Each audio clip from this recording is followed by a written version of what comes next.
منا کی وہ وادی آج بھی اس کہانی کو اور اس یاد کو تازہ کر رہی ہے۔ حضرت خلیل اللہ کے ہاں اولاد نہیں ہے۔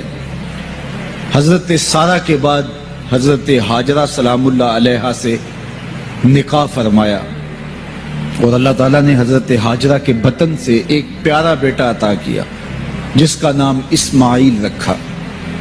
لیکن آزمائش یہ آئی، حکم یہ ہوا کہ میرے خلیل اگر مجھ سے محبت کرتے ہو تو اپنے اس بیٹے کو اور اپنی اہلیہ کو وادی غیر ذی زرع میں چھوڑ آؤ، اور اللہ کے حکم کی تعمیل کرتے ہوئے اپنی زوجہ کو اور اپنے نونہال بیٹے کو وہاں چھوڑ آئے۔ پھر 13 سال کی عمر کو جب حضرت اسماعیل پہنچے تو حضرت خلیل اللہ ملنے گئے۔ ایک خواب دیکھا۔ خواب میں کیا منظر تھا کہ میں اپنے بیٹے کو ذبح کر رہا ہوں۔ اللہ اکبر! یہ کوئی آسان کام نہیں تھا، لیکن نبی کا خواب بمنزلہ وحی ہوتا ہے۔ ہمارے خواب شیطانی وسوسے بھی ہوتے ہیں، الجھے ہوئے خیالات کا عکس اضغاث احلام بھی ہوتے ہیں، اور ہمارے کچھ خواب اچھے بھی ہوتے ہیں۔ نبوت کا 46واں حصہ بھی خوابوں کو کہا گیا ہے، اچھے خوابوں کو۔ لیکن نبی کا خواب محض خیر پر مشتمل ہوتا ہے اور شیطان کے وسوسے کا نتیجہ نہیں ہوتا، یہ اللہ کی طرف سے نبی کو القاء کی گئی بات ہوتی ہے۔ اب حضرت ابراہیم علیہ السلام کو خواب یہ آتا ہے کہ میں اپنے بیٹے کو ذبح کر رہا ہوں، 13 سال کا نونہال بیٹا، اور بیٹا بھی وہ جو اللہ سے دعائیں مانگ مانگ کے لیا گیا۔ حکم ہے کہ اس بیٹے کو میری رضا کے لیے ذبح کر دو۔ اللہ اکبر! حضرت خلیل اللہ اٹھے، بیدار ہوئے اور اس خواب کی تکمیل کے لیے آمادہ ہو گئے۔ اپنی زوجہ سے کہا، زوجہ محترمہ حضرت ہاجرہ سلام اللہ علیہا سے کہا کہ بیٹے کو تیار کر دو، دوست کی دعوت پہ لے جانا ہے۔ خلیل عربی میں دوست کہتے ہیں، اور اللہ نے حضرت ابراہیم کو خلیل اللہ اپنا دوست قرار دیا تھا، تو کہا دوست کے بلاوے پہ جانا ہے، دوست کی دعوت پہ جانا ہے، تو بیٹے کو تیار کر دو۔ حضرت ہاجرہ شہزادے کو تیار کر دیتی ہیں، مانگ سجاتی ہیں، تیل لگاتی ہیں، خوبصورت کپڑے پہناتی ہیں۔ بیٹا تیار ہوتا ہے اور باپ اپنے بیٹے کو لے کر کے منا کی وادی کی جانب بڑھتا ہے۔ شیطان سمجھا کہ یہ موقع کتنا نازک ہے، اور اگر یہ قربانی ہو گئی تو قیامت تک آنے والے لوگوں کے لیے یہ نمونہ ہوگی، اتنا بڑا ایثار۔ تو حضرت ابراہیم کے پاس پہنچا اور کہا، اے خلیل، اے ابراہیم، اللہ کو راضی کرنے کے اور تھوڑے موقع ہیں اور تھوڑے ذریعے ہیں، ضرور بیٹے کو ہی ذبح کر کے اللہ راضی ہوتا ہے؟ تو حضرت خلیل اللہ نے کنکر اٹھا کے اس کو مارتے ہوئے کہا، بھاگ جا یہاں سے، میری گود میں ایک اسماعیل ہے، اگر 1000 اسماعیل بھی ہوتے رب کے حکم پہ قربان کر دے۔ حضرت اسماعیل کے پاس آیا، تمہارا باپ تمہیں کہاں لے کے جا رہا ہے؟ کہا دوست کی دعوت پہ، ان کے دوست نے بلایا ہے، اس دعوت پہ ہم جا رہے ہیں۔ کہا نہیں نہیں، تمہیں ذبح کرنا چاہ رہا ہے اور اس کو اللہ کا حکم سمجھ رہا ہے۔ تو آپ نے بھی پتھر اٹھا کے مارا، کہا ہٹ جا میرے راستے سے، اسماعیل کے بدن میں ایک جان ہے، لو لو میں بھی جان ہوتی، رب کے حکم پہ قربان کر دیتا۔ ماں کی ممتا بڑی کمزور ہوتی ہے، اولاد کے لیے اس کے جذبات بڑے حساس ہوتے ہیں۔ تو سیدہ ہاجرہ کے پاس آ پہنچا، کہا ہاجرہ، شہزادہ کدھر ہے؟ کہا کہ باپ بیٹے کو لے کر کے دوست کی دعوت پہ گیا ہے۔ کہا کہ وہ تو ذبح کرنے لے جا رہا ہے۔ کہا کوئی سوچ کے بات کر، وہ بیٹے کو ذبح کرے گا جس کو اللہ سے مانگ مانگ کے لیا، بڑھاپے کا سہارا، عصائے پیری، راتوں کے رت جگے، سسکیاں، آہیں اور دعائیں اور التجائیں اور تمنائیں اللہ کے حضور کر کر کے رب سے مانگ مانگ کے بیٹا لیا، اور اس کو اپنے ہاتھوں سے ذبح کر دے گا؟ بیٹا تو نالائق بھی ہو تو کوئی باپ اسے ذبح نہیں کرتا۔ یہ بیٹا، اس کی آنکھوں میں تو نور اور چمک اور روشنی نبوت کی نظر آ رہی ہے، بھلا باپ کیسے ذبح کرے گا؟ تو کہا وہ اسے اللہ کا حکم سمجھ رہا ہے. کہا اچھا؟ کہا ہاں. تو حضرت حاجرہ نے کہا ظالم تو کہیں شیطان تو نہیں ہے؟ میری گود میں آج ایک اسماعیل ہے، اگر رب کا حکم ہے تو 1000 اسماعیل بھی ہوتا تو قربان کرتا. ماں کی ممتا پہ قربان جائیے، بیٹے کی وفاداری پہ قربان جائیے، اور باپ کی اللہ کے حکم کی تعمیل اور ایثار کے جذبوں پہ قربان جائیے. جب وادی منا میں پہنچے تو حضرت اسماعیل علیہ السلام کو حضرت خلیل اللہ نے کہا یا بنیا، اے میرے بیٹے. کتنا دل آویز لہجہ ہے، کتنا پیار ٹپک رہا ہے. اے میرے بیٹے، میں نے خواب دیکھا ہے. خواب کیا دیکھا ہے؟ کہ میں یہ خواب دیکھ رہا ہوں کہ میں تجھے ذبح کر رہا ہوں. فانظر ماذا ترا، اب تو بتا تیری رائے کیا ہے. باپ بیٹے سے کہے کہ میں تمہیں ذبح کر رہا ہوں تو بیٹے کا انداز کیا ہوگا؟ آج تو باپ کسی بیٹے کو زیادہ محبت سے نواز دے تو دوسرے بیٹے شکایت کو نہ ہو جاتے ہیں کہ ہمارا باپ ظالم ہو گیا ہے. کسی وجہ سے کسی کو ترجیح دے دے، اپنے مال میں سے کسی کو کچھ زیادہ دے دے، اور وہ اس کا اختیاری مال ہو، لیکن اس کے باوجود بھی وہ اپنے چچاؤں کو، عزیزوں کو، رشتہ داروں کو کہتے ہیں جناب ہمارا باپ منصف نہیں رہا، ہمارا باپ زیادتی کر رہا ہے. یار یہاں باپ بیٹے کو کہہ رہا ہے کہ بیٹا میں تجھے ذبح کر رہا ہوں. بیٹے کے تیور نہیں بدلتے. یہ فیضان نظر تھا یا کہ مکتب کی کرامت تھی؟ سکھائے کس نے اسماعیل کو آداب فرزند؟ باپ نے کہا بیٹا میں تجھے ذبح کر رہا ہوں. بیٹے کا دل آویز جواب سنیے. بیٹا سر جھکا دیتا، امتثال امر تھا، حکم کی تعمیل تھی. بیٹا کہتا جی جیسے آپ کی مرضی، یہ بھی امتثال امر تھا. بیٹا خاموشی سے جھک جاتا، یہ بھی امتثال امر تھا. گردن رکھ دیتا، یہ امتثال امر تھا. بیٹا کہتا جی جیسے آپ چاہیں، امتثال امر تھا. لیکن بیٹے نے جو جواب دیا قیامت تک اس کو بھی سنہری حروف سے لکھا جائے گا. باپ نے کہا بیٹا میں تجھ کو ذبح کرنا چاہ رہا ہوں. جواب کیا آیا؟ یا آباتے، اے میرے ابو. ذرا دیکھیے باپ کا یہ کہنا کہ میں تمہیں ذبح کر رہا ہوں، اس کے جواب میں تیور نہیں بدلتے.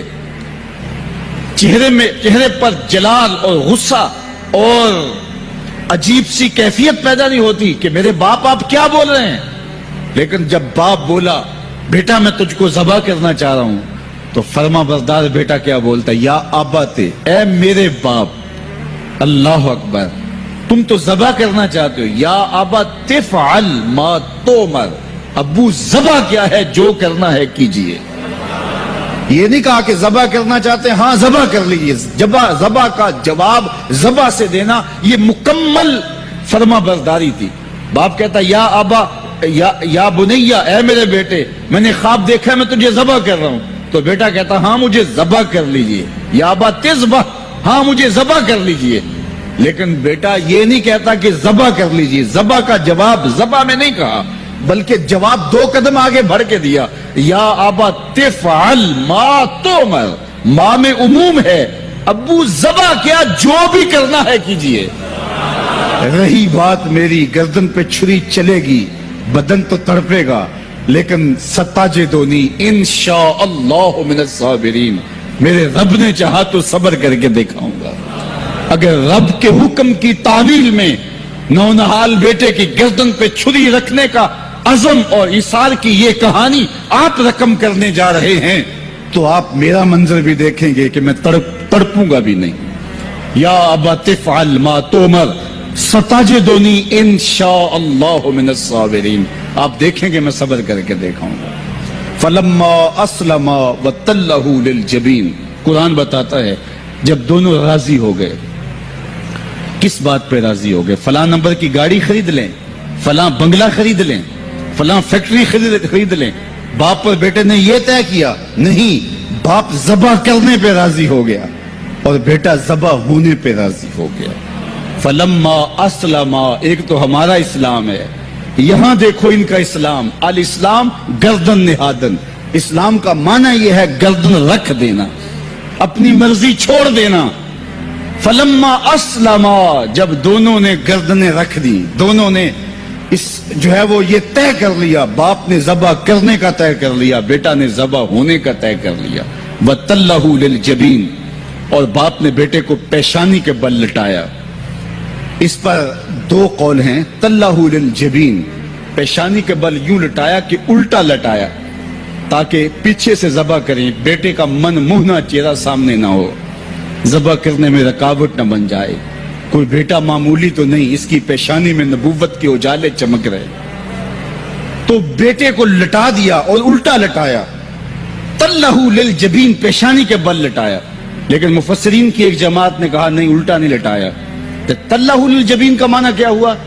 جس طرح ہم آپ جانور کو ذبح کرتے ہیں تو اس کی گردن کو خم دے کے پیچھے زمین پہ لگا دیتے ہیں تاکہ اس کی رگیں تن جائیں اور گردن کھل جائے اور چھری پھیرنے میں آسانی ہو اور جلدی سے جو ہے وہ رگیں کٹ جائیں. کہا کہ بیٹے کی ریشم جیسی نازک گردن کو موڑ کے پتھر پر پیشانی کو لگایا. اللہ اکبر.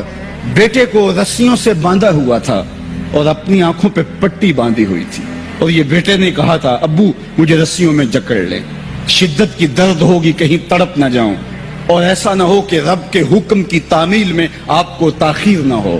تو باپ نے اپنے ہاتھوں سے اپنے بیٹے کو جکڑا تھا. لیکن جو ہی چھری پکڑ کے باپ بیٹے کو ذبح کرنے لگا، بیٹے نے آواز دی ابا جان رک جائیے. کیوں بیٹا، پروگرام تبدیل ہو گیا؟ کہا نہیں، یہ میری رسیاں اتار دیجئے. بیٹا کیوں اتاروں، خود تو کہا تھا مجھے رسیوں سے جکڑ لو. ابا جان میری رسیاں اتار دیجئے. کہیں کل کا مورخ یہ نہ لکھے باپ ذبح کرنا چاہتا تھا، بیٹا ہونا نہیں چاہتا تھا. باپ نے باندھ کے کیا. کھول دیجئے رسیاں، نہیں تڑپوں گا. اللہ اکبر. رسیاں کھول دی جاتی ہیں. کائنات نے ایسا منظر کبھی دیکھا نہیں تھا، چشم فلک نے ایسا نظارہ کبھی کیا نہیں تھا.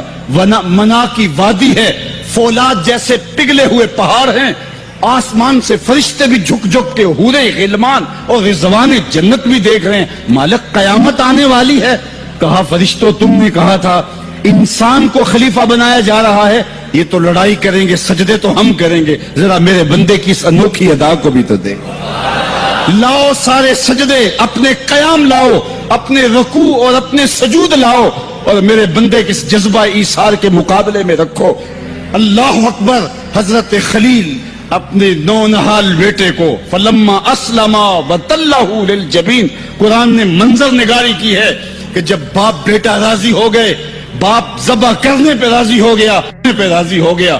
منا کی وادی ہے، کوئی تیسرا شخص نہیں ہے، پگھلے ہوئے پہاڑ ہیں، آسمان کا منظر ہے، ہاتھوں میں چھری پکڑی ہے، زمین تھرانے لگی، عرش کانپنے لگا، وادی پہ راشا تاری ہے. سورج سے یہ منظر نہیں دیکھا جا رہا، کارکنان قضاء و قدر کی چیخیں نکل رہی ہیں، مالک یہ کیا ہونے جا رہا ہے؟ کہا ذرا میرے بندے کی ادا تو دیکھو. پھر ہاتھوں میں چھری پکڑ کے آنکھوں پہ پٹی بندھی ہے اور نونہال لیٹا ہے اور پیشانی موڑ کر کے، گردن موڑ کر کے پیشانی زمین پہ لگائی اور تنی ہوئی رگوں پر حضرت خلیل اللہ نے جب چھری پکڑ کے چھری کو پوری ہمت کے ساتھ بیٹے کو ذبح کرنے کے لیے جنبش دی. چھری تو جنبش کرتی ہے لیکن ایک بال بھی نہیں کٹتا. چھری کو زمین پہ مارا، زمین میں دھنس جاتی ہے. لما تقطعی یا سکین، چھری کاٹتی کیوں نہیں؟ تیرا کام تو کاٹنا تھا. آواز آئی الخلیل یامرنی والجلیل ینہانی. خلیل کاٹنے کا کہتا ہے، رب جلیل کہتا ہے خبردار ایک بال بھی کاٹا تھا. کہا چھری تیرا کام تو کاٹنا تھا. حضرت آگ کا کام بھی تو جلانا تھا. جس نے آگ کو جلانے سے روکا تھا آج اسی کا حکم میرے نام بھی ہے کہ ایک بال بھی نہیں کاٹنا. اس سے راستہ اختیار کیا جا سکتا تھا نکلنے کا. میں نے تو چھری چلائی، اب کیا کروں؟ چھری نے کام نہیں کیا. شکر ہوا بیٹا بچ گیا، لیکن نہیں. خلیل سمجھے شاید کوئی دل میں نرمی پیدا ہوئی تو رب نے چھری کو روک دیا. چھری کو پھر پتھر پہ رگڑا، تیز کیا اور چھری کی نوک کو نازک گلے پہ رکھ کے پورا وزن ڈال دیا. گلا کٹ گیا، خون بہنے لگا. حضرت خلیل خوش ہو گئے. کتنا مشکل کام تھا بیٹے کو ذبح کرنا، میں کر دیا. جلدی سے آنکھوں سے پٹی کھولی تو کہا، دیکھا کیا کہ منظر بدلا ہوا تھا. بیٹا سمجھ کے جسے ذبح کیا تھا وہ بیٹا نہیں تھا، وہ دمبا تھا. اور حضرت اسماعیل پاس کھڑے مسکرا رہے تھے. بے ساختہ زبان سے نکلا اللہ اکبر. تو حضرت اسماعیل بولے لا الہ الا اللہ واللہ اکبر. پاس کھڑے جبریل جو دمبا لے کے آئے تھے بولے اللہ اکبر وللہ الحمد.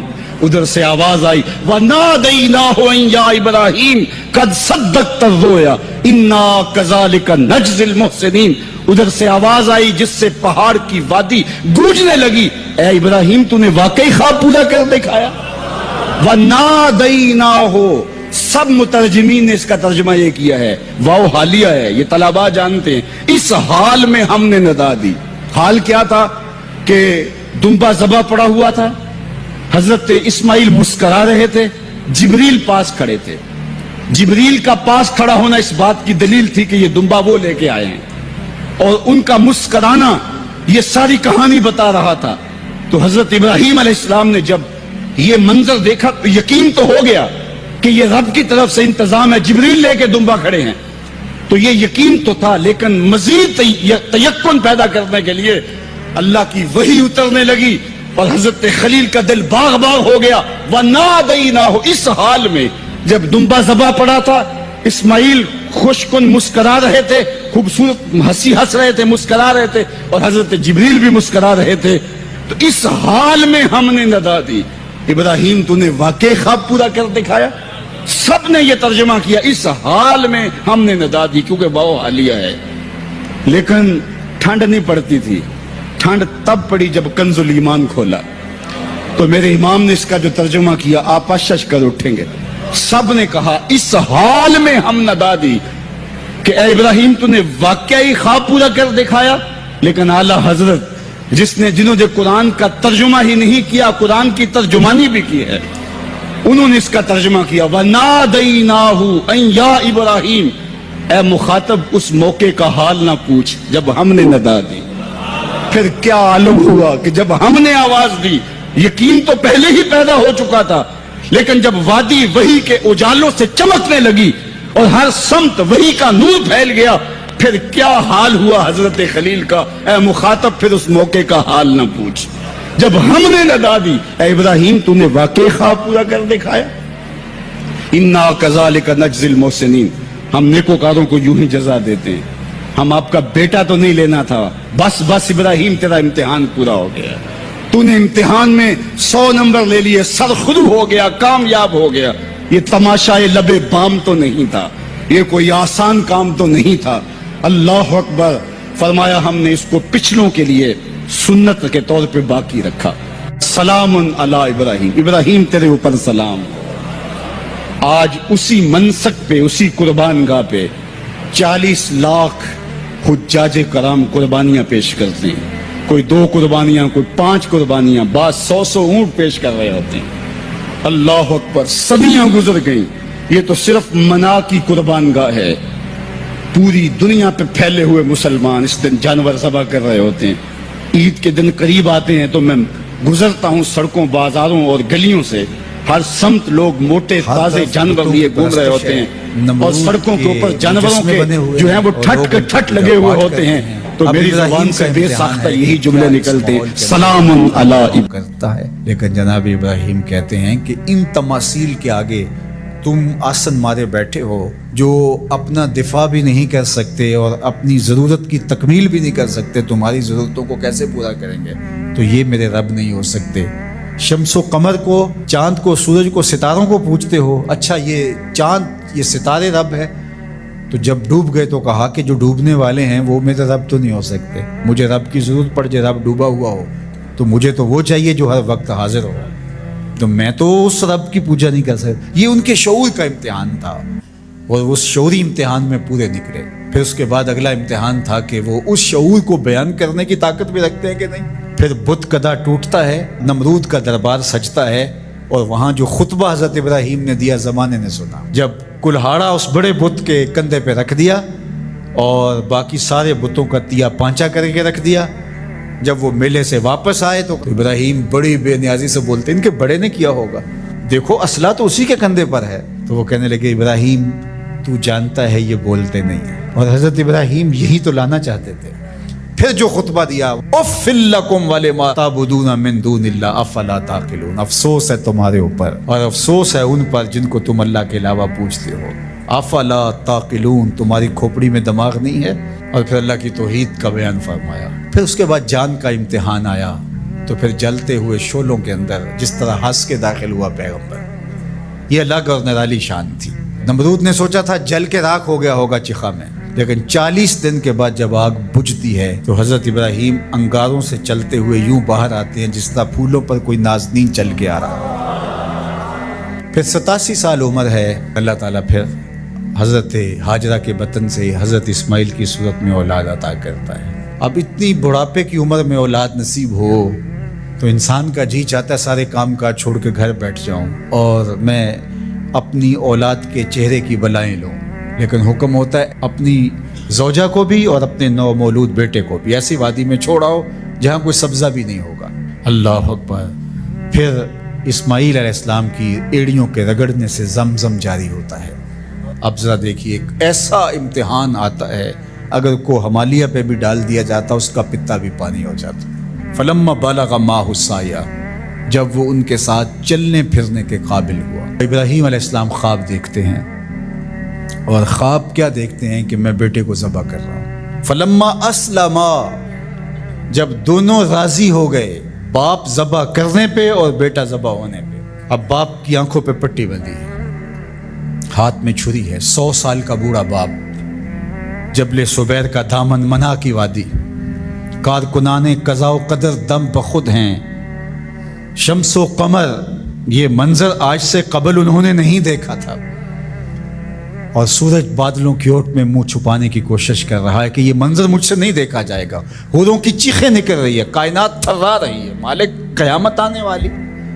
اور مالک بھی فرشتوں سے کہہ رہا تھا کہ تم کہتے تھے نا کہ سجدے ہم کریں گے، تسبیحات ہم کریں گے، انسان تو دینگا مشتیاں کرے گا، ذرا میرے بندے کی اس ادا کو بھی دیکھو، میرے حکم کی تعمیل پر میرے بندے کی اس انوکھی ادا کو بھی دیکھو۔ چھری کی نوک حلق کے اوپر رکھ کے پورا وزن ڈال دیا، گلا کٹ گیا، خون بہنے لگا۔